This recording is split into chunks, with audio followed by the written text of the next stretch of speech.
This is not my wheelhouse. I'm a farmer and a bus driver. I'm not a historian. I'm not a history buff. I don't even classify myself. But a few months ago, a teacher at Travel had asked me to put together an interview for some fifth grade students, and that's what got all this going. Lee Shepherd, my sister, helped me with that. I tried to talk to her to help me tonight. She denied. So, now, the pictures are strictly what Marion was found, put together, and so forth and so on. We tried to put them in some sort of order. We hope we got them halfway close. As obviously, first-hand information on this, what I'm going to talk about, I don't have it. I read newspapers, magazines, internet. It's all coming from there. It's all out there that you all can find. Can we turn that front light? In fact, I've got this put together because they asked me to, and I'll throw it out there at you. And, we'll see what happens. The very early part of travel was known that there were people in the area and exploring in 1763. Okay. Little did I know that supposedly there was a fortress built in Crab in the 1770s. Never heard of that. Anyway. The name Crab Orchard had two possible ways that it came. There was a Colonel Isaac Crabtree that was in the area at the time, and also, hard for me to believe, but there was a crab apple tree orchard, basically spread from Crab Orchard to Raleigh. It was a massive crab apple orchard. So, take your choice, whichever way you want Crab Orchard to have your name, you got a choice. Maybe a combination of both of the Crab Orchard Springs. Now, this is the second version. This is not the original. The original was built by Jack Davis in 1827. He built a hotel big enough to house 200 guests. Okay. Now, but he was the third hotel in Crab Orchard. He wasn't the first. There were two more. I forgot the names of who they were, but they were there pre-Crab Orchard Hotel. The springs, there were 8 mineral springs, 2 on location here, 6 others mineral springs within a 1.5 mile radius of the site of the hotel. The medicinal use of the mineral waters had already been started. Probably the reason the 2 hotels were already there. But Mr. Davis decided he was going to make his a resort, a spa, if you will. They thrived. Little is known about anything in history pre-Civil War. We really don't know. We don't have pictures of what the original springs looked like. We don't really have accounts of what went on there for entertainment and so forth, or how they used the waters. We do know that there were 2 racetracks within 2 miles of the springs. There were active horse racetracks going on at the time.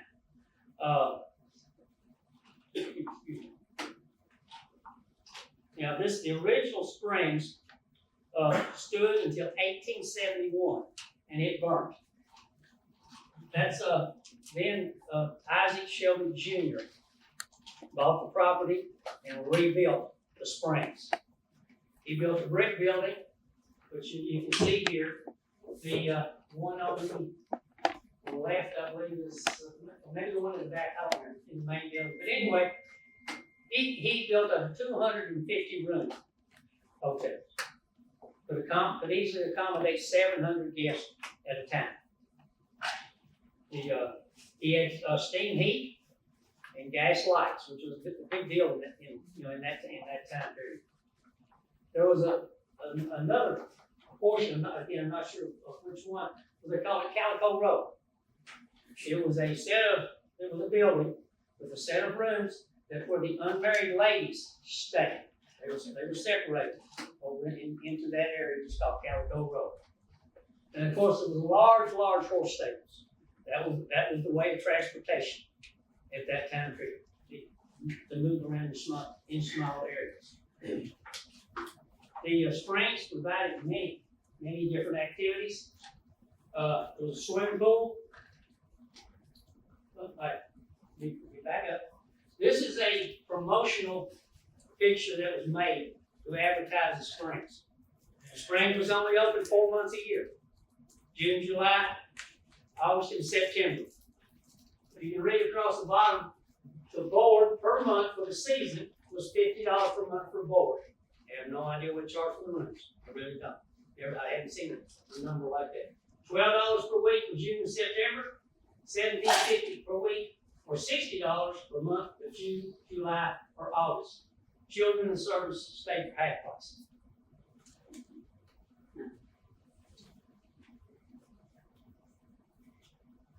This is actually a postcard, but this is showing the main building of the Springs, main entrance. The main building was, we call it 4 stories. There was a basement, there was a first floor that held the offices, ballroom, and dining room. The 2 upper levels were actually hotel rooms. Some of the activities, again, swimming pool, pool tables, bowling alley, 9-hole golf course, lake boating, fishing, tennis courts, fox hunting, cockfights, and of course the 2 racetracks. And I wouldn't be surprised if there might have been some other gambling activities that person or you take part in. This gazebo was the main fixture at the Springs. Gazebo. This is the dining hall. The dining hall would seat 365. Orchestra.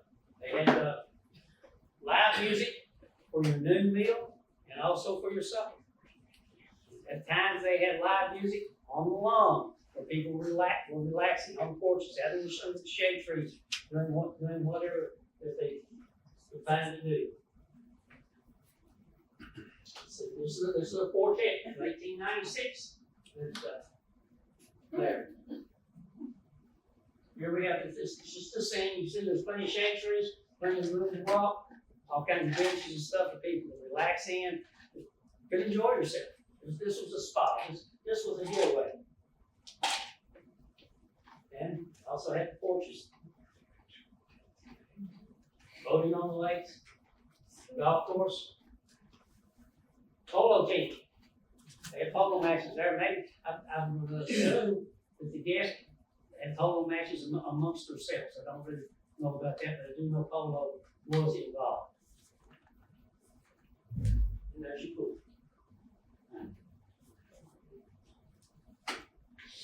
This is the railroad station, Travel. 1866, the first train came through Travel. Right about the same day came through Stanton.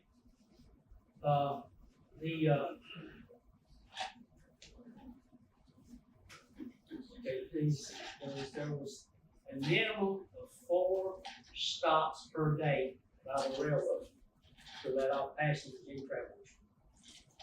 There were 5 hotels.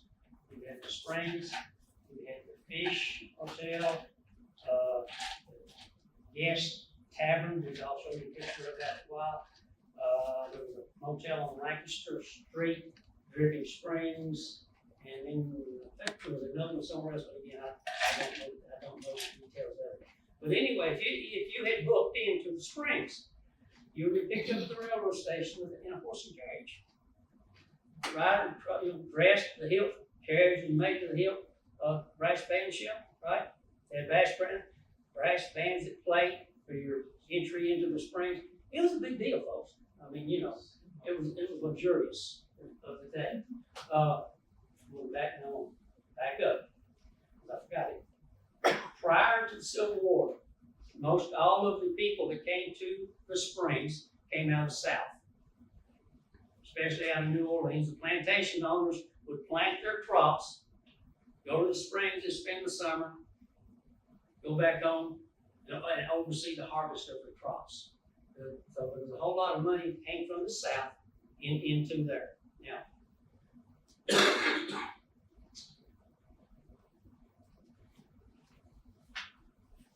all right. This is the end. The kitchen. They use 1,000 eggs a day. Used 100 chickens a day. The hotel is a very large, the spring is a very large employer. 25 waiters, 25 maids, 25 cooks. They had a crew to take care of the golf course. They had the porters, bellboys, and they had the horse handlers, which took care of everybody's horse. So they were a large employer. The springs encompass 77 acres.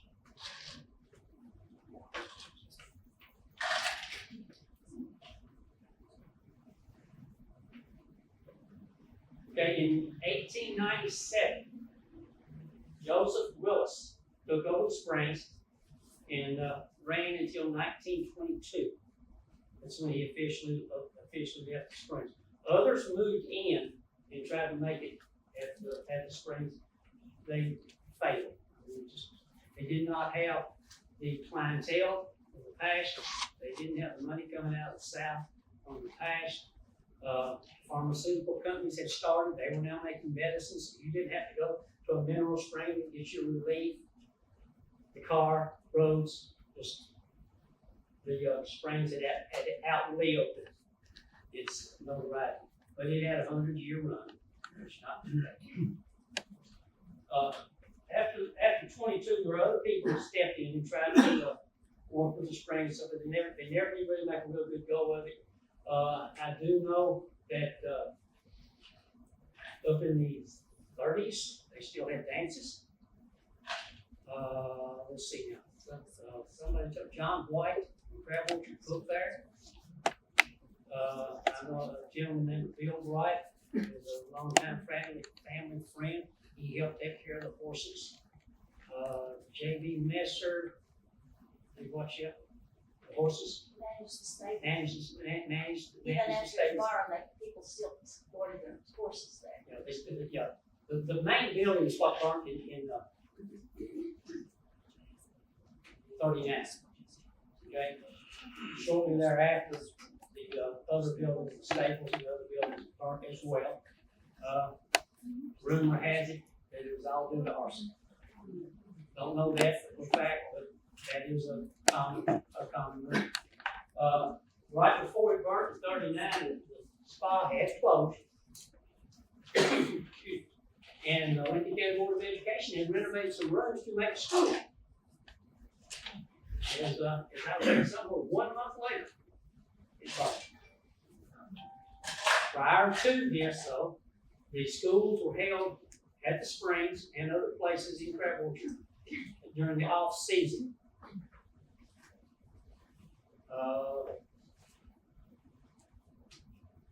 Anyway, it was burnt 39. The board bought the property, and in 41, they built Crab Orchard High School there, which now everything is consolidated. It's where the Crab Orchard Elementary School is, basically on the site of what the Crab Orchard Springs was. And other than Jimmy Howard, some of y'all may know Jimmy.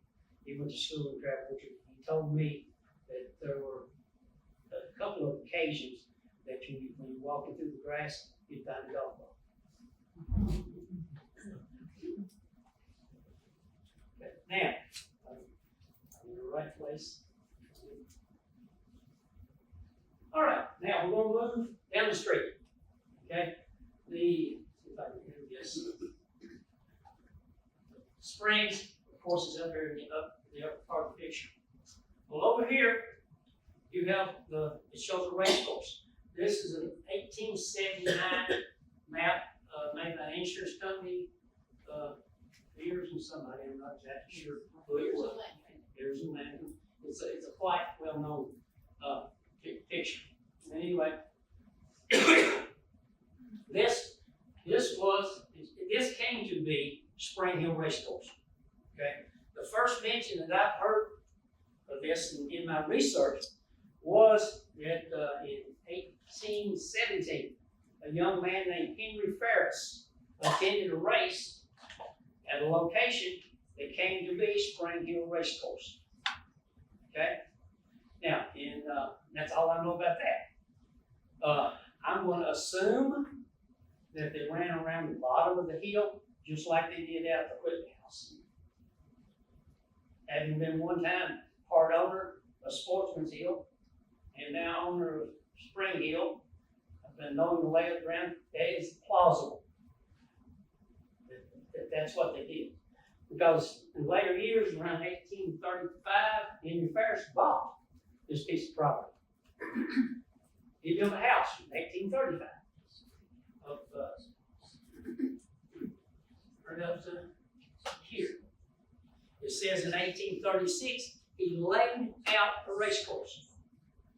So I'm going to assume that this is what he laid out. That's what the map is showing. In the first track that was referred to back in 1817 was just a circular track around the hill, similar to what was at Sportsman's Hill.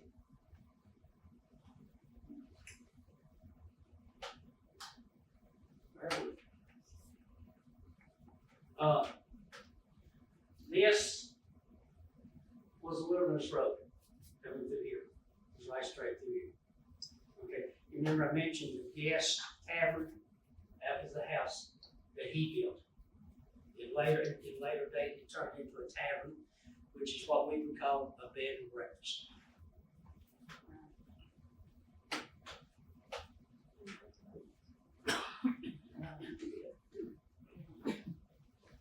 The Spring Hill course, the racetrack, was known throughout the United States.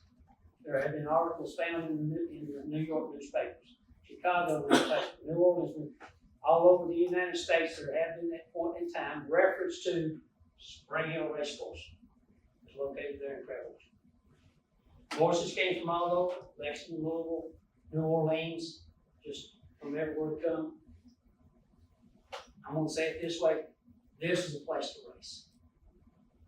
This is where lots and lots of money people came. Mr. Ferris also had a training facility associated with the track. That he trained his horses. Again, there's no grandstand here. They stood on the hill and watched the races just like they did at Sportsman's Hill. I read that attendance, some of these races was as high as 4,000 attending. Stood on the hill. Does anybody know why they stood on the hill instead of on the outside of the track? Well, they can see better, but the real reason is, we go back to Sportsman's Hill. William Whitley, again, just like the British stood on the outside of the track and watched. So he built his track around the hill. So the patrons were inside. Same concept went on here. In the early racing days, most of the races were match races. You didn't line 10 horses up across the starting line and take off. You had to. It was a match race. And some of the match race concepts were to be 3 races, 2 horses, 3 races, winner of 2, one day. And maybe went on that day. But anyway, the concept was match racing. The gentleman that was associated with Ferris and the Spring Hill training, he owned a horse called Wagner. Wagner traveled as far as California to run match races and won quite often. Was one of the horses of the time period. And supposedly, Wagner is buried somewhere inside the racetrack. I think it's was Marion, you told me that you heard that he was very close to the announcer stand. That's right. We have no idea where the announcer stand is. You know, and the side. Well, it would be done. There would be no representation.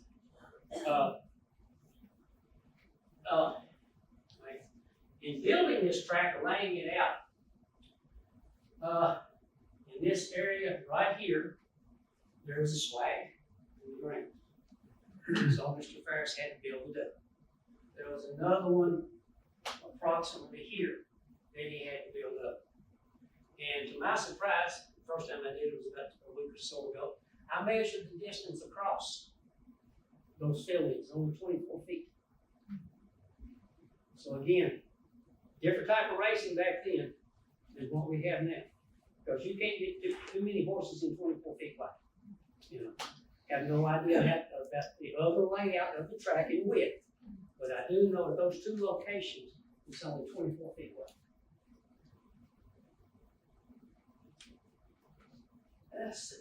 In 1897, I'm gonna jump in a little. 1897, the Chicago Tribune said, Spring Hill Race Course, the oldest running track in America, which had the first regularly managed races.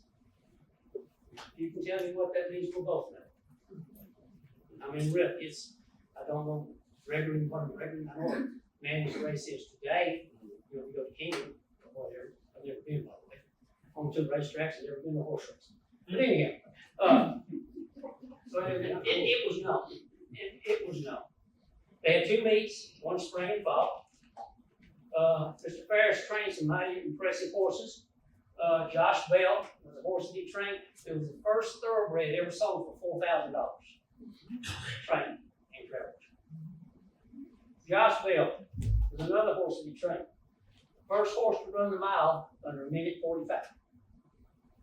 Also trained by Mr. Ferris.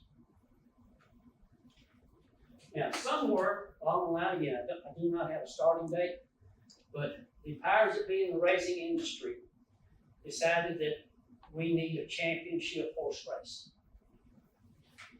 And Mr. Ferris started this track. There was not a championship horse race. Okay? So again, the powers that be got together, gathered up the money, so forth and so on. And sometime prior to the Civil War, they started the Crab Orchard Derby. It became the premier horse race pre-Civil War, bar none. Now, Derby indicates the 3-year-olds. I'm going to assume that they followed protocol because in England they were already running derbies, which indicated 3-year-olds. Now, what kind of race it was, I have no idea, but it's called the Crab Orchard Derby. The town tried to revive the Derby after the war and just couldn't get things together to do it. The racetrack continued, but they could not get the Derby back to where it was supposed to be. Colonel John Chin stated, when the South lost the war, Crab Orchard lost the Derby to Louisville. The Crab Orchard Derby was the counterpart to Kentucky Derby.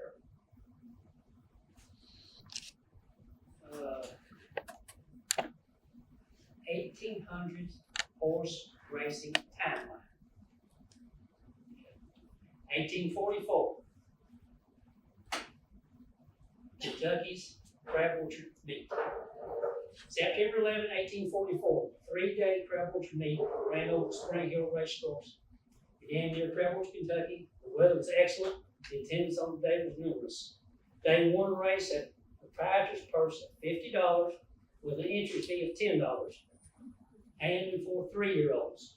It consisted of a mile heat until a filly named Annabelle came out on top. Mile heats, so Annabelle came out on top. Day 2, races had the proprietor's purse of $100, free for all ages. These were also mile heats, and a 4-year-old mare named Lucy Whale was the day's winner. On day 3, the big race had the proprietor's purse of $100, free for all ages. There were 2 2-mile heats, won by the hometown favorite, Denmark. There's one more reference on here, but find it. Okay. This same year as the first Kentucky Derby. September 15, 1875, Isaac Murphy won his first race. The race came with a win at the Crab Orchard track aboard B.F. Pettis Chestnut filly Linterra. Louisville Jockey Club Colton Filly Stakes winner, future winner. Crab Orchard, located 46 miles south of Lexington, was the oldest circular track in the state and was the testing ground for potential stake-winning horses and talented jockeys. Horse racing ended at the Civil War at the Whitney track. However, at Spring Hill, it continued on. And like I said, that'd be fine. Let's give it a more modern layout. Here's the track. It's here. Okay. The house is here. And we had a pretty rough picture of the house. Is it on here somewhere? I assume. It's next or. There we go. All right. Anyway, the brick back there was the original house built by Henry Ferris. Obviously, I have made some modifications.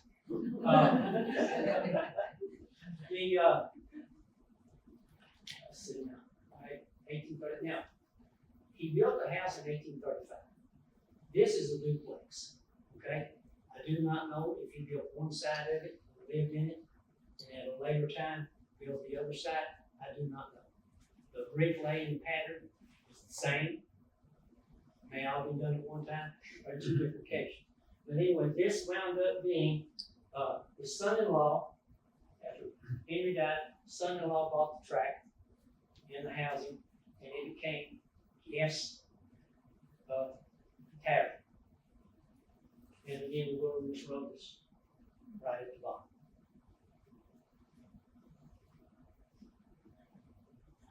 Can I slide this sideways? Can I slide this sideways? No. You won't do that, just shows that.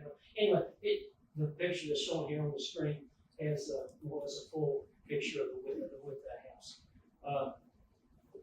I'm sorry, I don't have the pictures.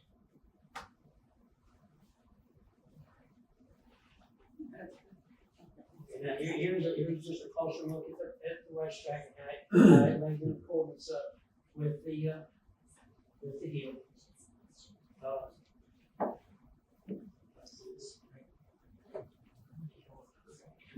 Now, I don't know if you all can see it or not, but there is a road that goes in right here.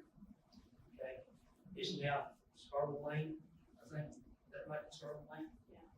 Okay, and it comes out back here. Okay, now the racetrack had to incorporate the highway somewhere or another. Okay, now I do know that when the Spurling family moved in back behind our farm, I think it was 1944, that there was nothing but a dirt road all the way back through there. So it's not far beyond the leaf that part of the road acted as part of the racetrack during some parts of the year. It had to because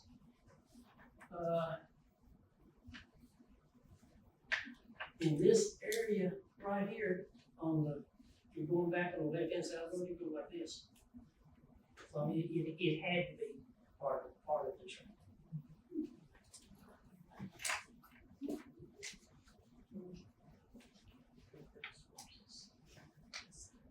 And I said supposedly racing ended in 1922. If I did not know that. From some of the information that I have, it ended in 1922.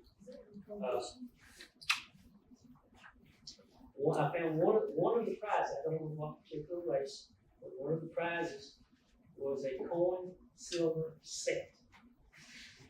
Silver tray, $2, a pitcher full of silver dollars. I would say that would be quite a bit of money today. Okay. As far as ownership of this property, Mr. Ferris sold it to his son-in-law, inherited it off whatever in 1886. A man named Bud bought it in 1914. Moss family bought it in 1918. We bought it in 1939. Now, you all can figure out if Mr. Buck and Moss family ran races or not, have at it. I don't know which you can't, I know that these purchases are correct because I looked them up. I do not know that 1922 account is totally accurate. So you can read up whatever you want to do. So, several other things that went on the railroad at that time and later that I think should be mentioned. A man named Thomas White started the Crab Orchard Concentrated Water Springs. He took the spring water, got rid of the water, and had the crystals. Okay? There's another guy, and I almost think it's the same one. It's called Crab Orchard Spring Salts. Okay? They box, bottle, and label all this stuff and send it out to this medicinal people that need it. I looked for 3 weeks trying to find a picture of some of this packaging. I couldn't find it, but a friend happened to show us with a couple of boxes. Debbie, would you mind to show what it kind of looked like, please? Ooh, This box was, it says that it's concentrated mineral water taken from the famous mineral wells in the Crab Orchard Mineral Water Zone. Produced and distributed Crab Orchard, Lincoln County, Kentucky, USA. It has a guarantee on it. The contents of this package to be concentrated form of the natural water is taken from the Crab Orchard Mineral Water wells, nothing added. It says to beware of imitations. The water from the wells is reduced 120 times. This bottle contains 15 gallons of the natural Crab Orchard water in concentrated form. And this is, it says, by the product known by our registered trademark with the Indian maiden partaking of this water. And then this is a box with the Crab Orchard water crystals. And it has a jar in it. And it's never been opened as far as I know. So it says that those are rare. yeah, it They says that are rare. you can mix this with 3/4 to 1 teaspoon of water to I think it's was 4 cups of 3 to 4 large glasses daily, and you're supposed to drink it a little bit of it before your breakfast in the morning, and it will sort of help you get your day going. And it tells you that it's this, you can see the color of it, and it says that that's the natural color of the springs. So I guess to let people know that it wasn't like darkened or something, because it's sort of tannish looking. Yeah. Appreciate it. Like I said, I had one of the boxes, but I lost it before. But anyway,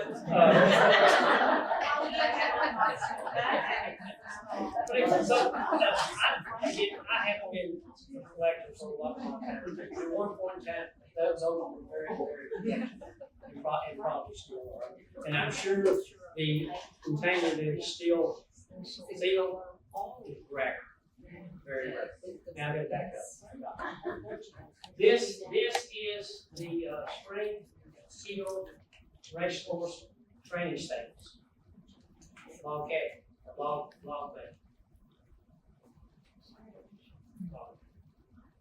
Yeah, maybe. All right, this 3rd and 4th grade travel sheet, 1916. Honestly, not sure where that picture is made. I would assume it might have been made at a hotel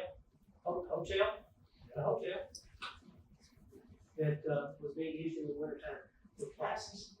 They were, there was a period of time that Crab Orchard Elementary School was held in different locations around town. Maybe due to the springs being burned or whatever, but that would give different locations. Okay, this is the color board. There still exists, that gravel to today. Built in 1937, it looks like. There was one before that, it was in 1980, and the latest one before that was 24. But this one still stands. You can drive down Cedar Street, you can see the structure, the windows have all been closed up and so forth and so on. Yeah, I think I use it for storage. This is what we got next. Okay, this is the concentrated water company. Okay, like I said, it started out with Thomas White, who then sold it to L.H. Goodwin. And this is where they made the Christmas water. This is where they made the Christmas. Put the water in there, distill it. That was the proper terminology. Distilled it and then turned it into Christmas. Let's see, that passed on down to a gentleman that I was, I don't know if acquainted is the right word or not, but I knew of him anyway, Pat Goodwin. Some of you old folks may remember Pat Goodwin. But he's the one that wound up with it in the end. Okay, this is the Crabwater Distillery. Let's see. Founded in the 1880s. Produced Crabwater whiskey, if you will. A guy named Willie James bought it out in 1892. Whenever he died, or shortly thereafter, a company out of Louisville bought Crabwater Distillery. And I just happen to know that I know it's still being produced in the 1970s. I don't think so anymore, but I do know it was on the shelf in liquor stores in the 1970s. 70s. 1970s. No, I mean, we didn't. Was it called Crabwater whiskey still? Yes, it was still labeled Crabwater whiskey. Did we get the pictures of jugs on here? Mm-hmm. Okay. I don't know. Okay. This is the way that it came out back in the 1800s. Anyway, it was with that.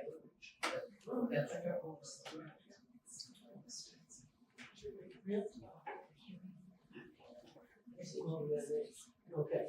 This is a sanatorium. This is, I can't call it a hospital, but it was a place that people went and stayed. They drank the mineral waters, bathed in the mineral waters, and then you all remember the TB sanitariums was in London. I'm assuming that this was similar to that. That people stayed there, drank the water, through the minerals, and so on and so on. I do not have a date on that.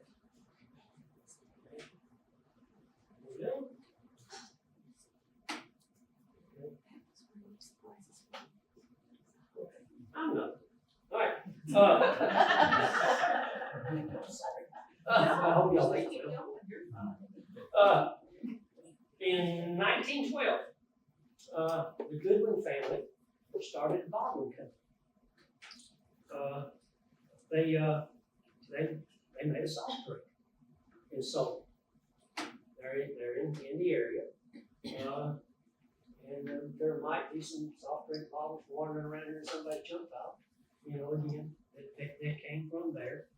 In 1915, they bought the concentrated water. I can remember I think it was the chimney of the bottling plant on Cedar Street down there. I can remember that. It was on Cedar Street. If I looked this up correctly, it was sold for double cola. Again, I don't have the date when it actually happened. But double cola took it up. Our theater. I have two. Mr. Bailey, Mr. Howard, Mr. Bailey was the original starter. So the story goes, the preacher at the Baptist Church in Crabwater wasn't too crazy about a movie theater coming to town. So he sent Mr. Howard, who was a deacon in the church, down to talk to Mr. Bailey to see if they could work out, something on the presentation. And before Mr. Howard left, talking with Mr. Bailey, he had become silent.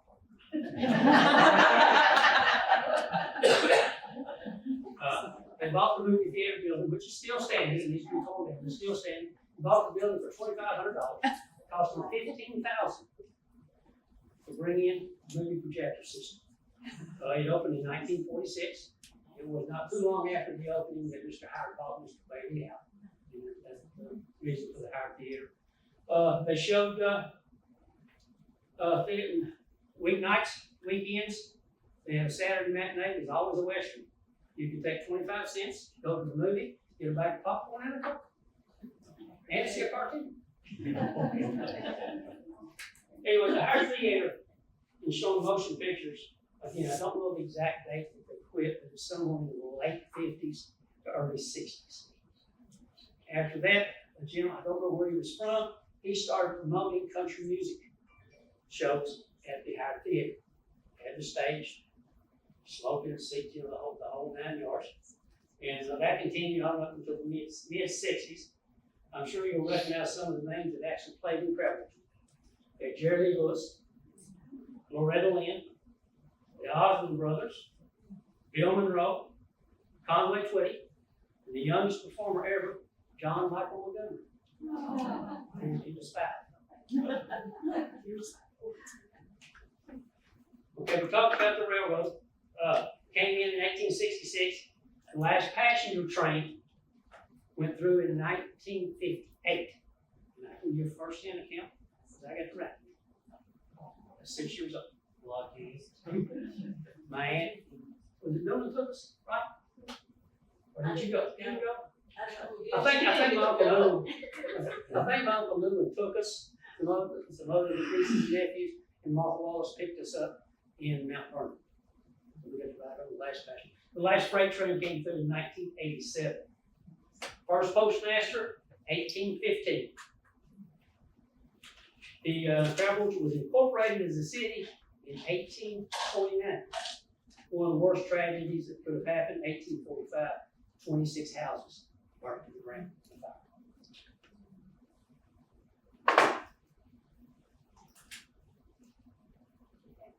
I can run out of cars.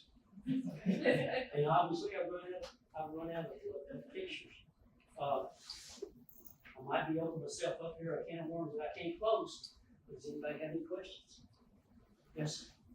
Do you know where the distillery was located? Not exactly.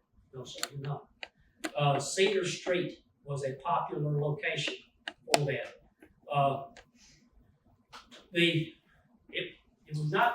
It wasn't real close in what you might say the town, because the distiller's grain that was the aftermarket of this was taken to feed cattle just so many yards away.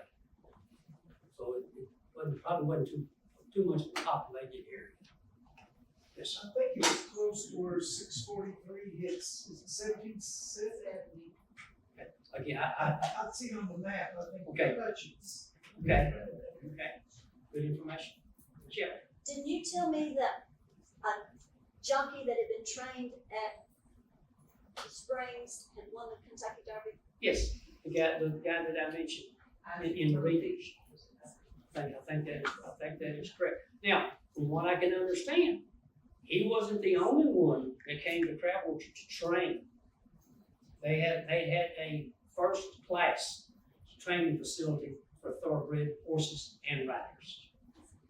As again, I think I mentioned that the Spring Hill was used quite often to test the race horses to see if they could race. A lot of that happened at Spring Hill. Anybody else?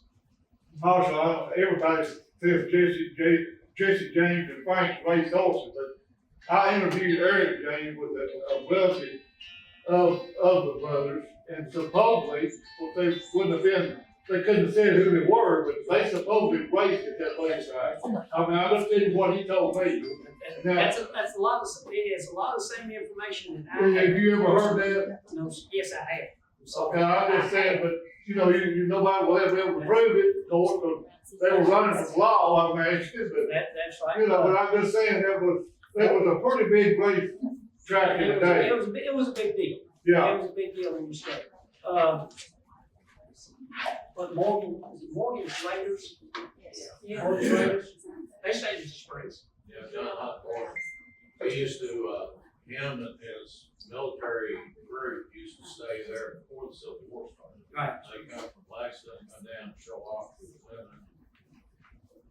So, And they used crowd order to smuggle their weapons and everything from the arsenal in Lexington whenever they were going to the south.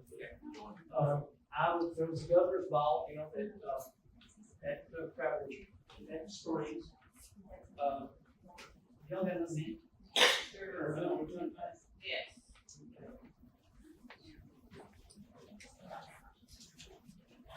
By the way, a lot of my information came from this. If you all have ever seen or have remembered the bicentennial paper that the Interior Journal did. One of my daughters found a complete copy in her grandmother-in-law's house when she died. Well, my other daughter got a hold of it, and she split it up into two sections. This is the Crab Orchard. Pritchardville, Ottenham, Brockdance laminated it. I mean, it's great in a binder.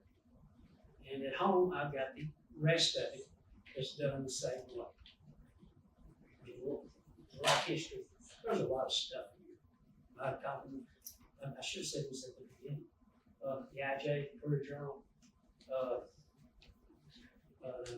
Courier Journal, Lexington Herald, some monthly magazines and so forth. Again, it's where I got the vast majority of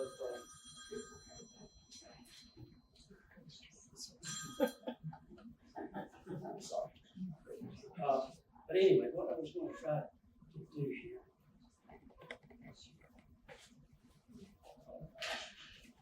Okay. August 14, 1886, a grand ball, the chivalry and beauty of Kentucky and the South of Crab Orchard, the largest crab known in the history of Springs. August 28, 1886, the governor of the ball. 1884, the South Saratoga. There was one occasion, I think it was the National Fox Hunters Trial was held at Crab Orchard, the national championship. There was 500 cars in Crab Orchard. There was another event that's noted in here that there were 10,000 people in Crab Orchard for one event.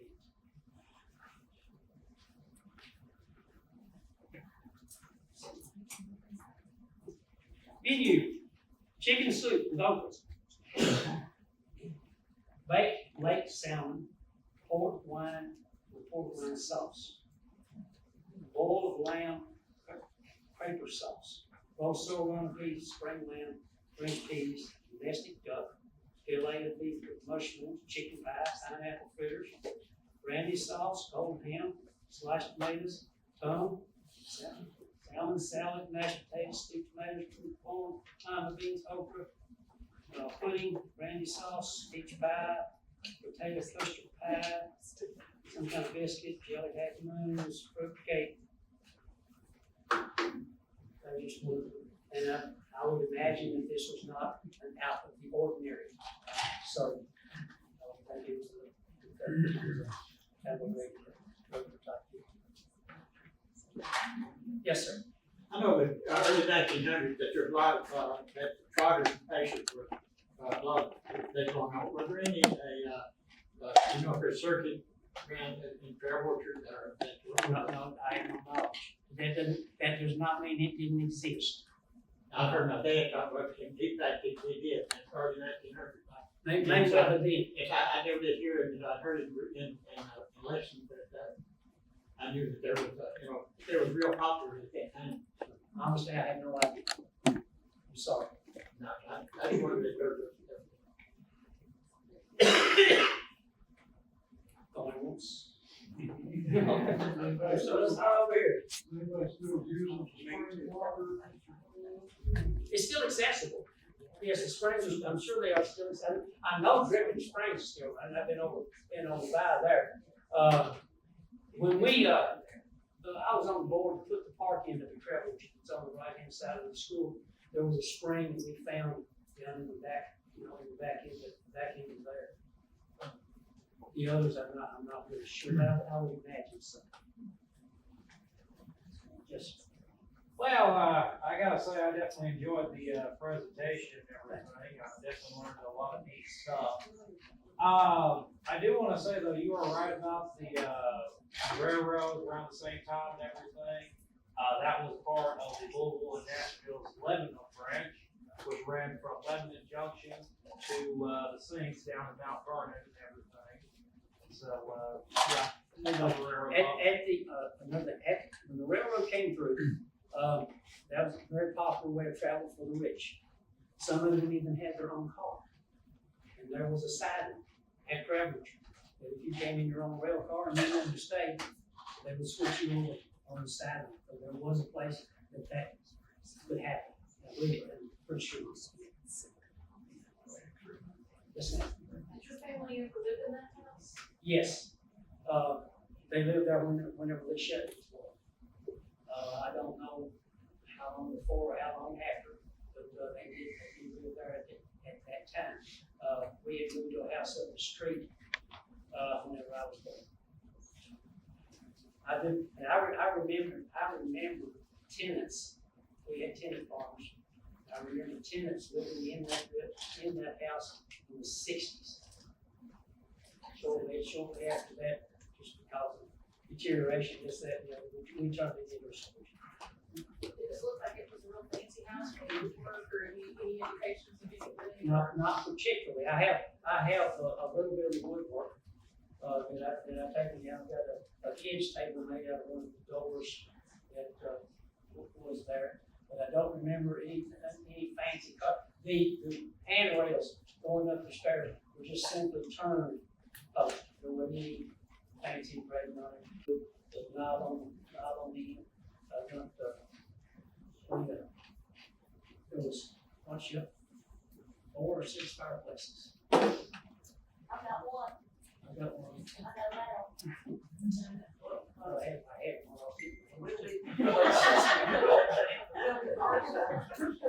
Yes, ma'am.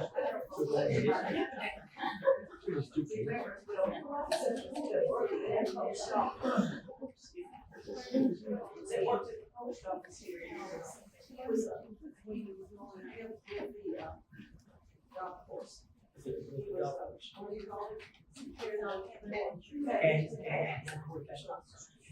And there is a website. Some people from Eastern Kentucky University came down and interviewed several people of I'm gonna call it older generations. If you will, Willie Bergen was one of them. Miss Goodwin was one of them. Martha Scott was one of them. I can't remember. There's about 20 some of them. And honestly, I'm not exactly how did they get to it? They can go to the oral history at EKU to get to that. That's what you're talking about? Yes, that's what I'm talking about. And they did interviews with people that actually lived some of it. Okay, and you can go, and some of them it is very interesting. One that I found that was quite interesting. It came out of UK, came from UK, and I was giving a talk to the kids at travel, and I knew he was going to ask about the schools. Yeah. Well, I can't exactly remember what I Googled, but anyway, there's a guy, a black fella at UK, that's done his thesis on education in Lincoln County. Again, I think when I Google something like black schools of travel, something to that effect. Does everybody know what Wash Chapel is? Not Wash Chapel. What's the school ship? Where Dad went? Long Flats. My dad knows both the school, Long Flats. Grayson knows exactly where it is. Probably remembers the building. When Dad went to school, they sent a gentleman in there to teach. His name was Robert L. Martin. Does anybody recognize the name of Robert L. Barton? President KU. But he went on to be president of Eastern Kentucky University. From McKinney, right, from McKinney. Talk about four stars, Lincoln County, McKinney, and Walnut Flats, and so another president of EKU. Again, thank you all, appreciate it.